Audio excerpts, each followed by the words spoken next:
Next, સમાન ત્રિજ્યા અને સમાન દળ ધરાવતા બે ગોળાઓને સમાન લંબાઈની દોરીઓ વડે એવી રીતે લટકાવવામાં આવ્યા છે કે જેથી તેમની સપાટીઓ એકબીજાને સ્પર્શે.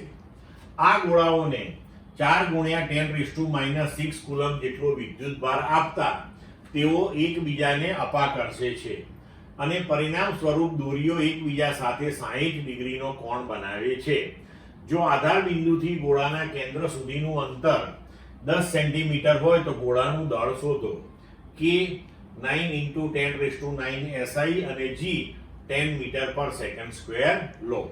હવે જો અહીંયા સૌથી અગત્યની બાબત ધ્યાન રાખવા જેવી એ છે કે બંને ગોળા એકબીજાને સ્પર્શે છે અને આ ગોળાઓને કુલ આટલો વિદ્યુતભાર તમે આપ્યો છે.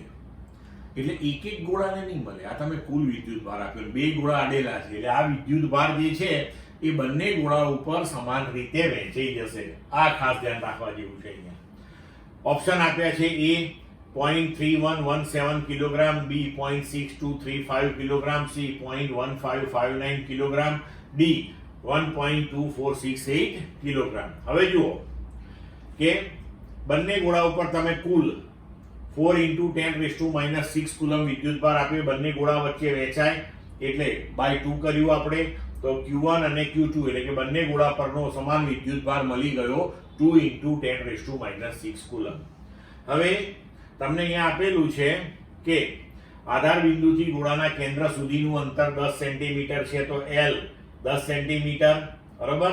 એટલે કે L બરાબર, જેને આપણે અહીંયા R પણ કહી શકીએ અને L પણ તમારે રાખવું હોય તો રાખી શકો છો, બરાબર છે. તો એ થઈ ગયું આપણા માટે 10 × 10⁻² મીટર. હવે તમારે ગોળાનું દળ શોધવાનું છે, જે તમને આપેલો છે. ફોર્સ F બરાબર, એટલે કે બે ગોળા વચ્ચેનું હવે કુલંબીય અપાકર્ષી બળ, તો 1/4πε0 એટલે કે K Q1 Q2/R². તો હવે આ કિંમત જ્યારે આપણે અહીંયા આગળ બધી મૂકી દઈએ, 1/4πε0 એટલે K Q1 Q2 એનો અહીંયા સ્ક્વેર એટલે કર્યો કે Q1 QT ની કિંમત સમાન છે /R², તો 10 × 10⁻² નો વર્ગ, અને અહીંયા આપણે એને ઉકેલીશું એટલે 1.8 ન્યૂટન થશે. હવે જો અહીંયા આપણે બે ગોળા વચ્ચેનું અંતર જે છે એ R10 લઈ લીધું હતું. કેમ?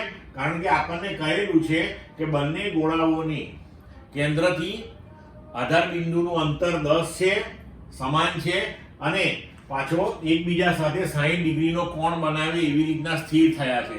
એટલે અહીંયા આગળ સમબાજુ ત્રિકોણ બનશે આખો, બરોબર. હવે આકૃતિ જુઓ તો આ પ્રમાણેની થશે આખી, બરોબર.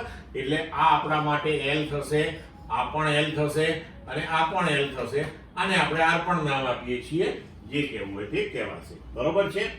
હવે અપાકર્ષણના લીધે કરીને આ જે વિદ્યુતીય બળ છે એ આપણે આ દિશામાં બતાવ્યું. વજન બળ mg, આપણે ગોળો લઈ લઈએ અહીંયા આગળ આવી રીતે, તો mg નીચેની દિશામાં આપણે બતાવ્યું. અહીંયા બંને વચ્ચેનો ખૂણો 60 છે એટલે આ અને આ બંને 30 ડિગ્રીના ખૂણા થશે, તો એ 30 થશે, તો આ પણ 30 થશે. ક્લિયર? હવે આગળ વધીએ આપણે. હવે આ ગોળો અત્યારે સ્થિર છે, તો સ્થિર છે એનો મતલબ એ થઈ ગયો કે એની ઉપર લાગતું હવે પરિણામી બળ જે છે એ શું થાય છે? શૂન્ય. એટલે કે એની પર લાગતા બધા જ બળો જે છે એ સમતોલનમાં આવી ગયા છે. હવે અહીંયા આપણે લખી શકીએ કે tan θ, એટલે આ 30 છે, તો આ એંગલ પણ આપણો કેટલો હશે? 30. તો tan θ બરાબર સામેની બાજુ ભાગ્યા પાસેની. તો સામેની બાજુ આપણી આ F થઈ ગઈ, આ બાજુ આપણી mg છે, તો tan θ બરાબર F/mg. હવે tan 30 ડિગ્રી બરાબર 1.8 આપણે ગણી નાખ્યું હતું બળ અપોન m × 10. તો હવે 1/√3 tan 30 1.8 / m × 10.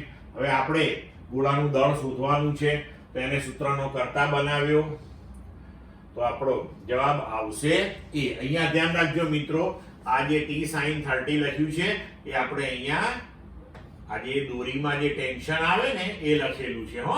એટલે અહીંયા ટેન્શન t હોય, આ t cos θ થાય અને આ t sin θ, એટલે એનાથી કન્ફ્યુઝ ના થતા મિત્રો. ક્લિયર?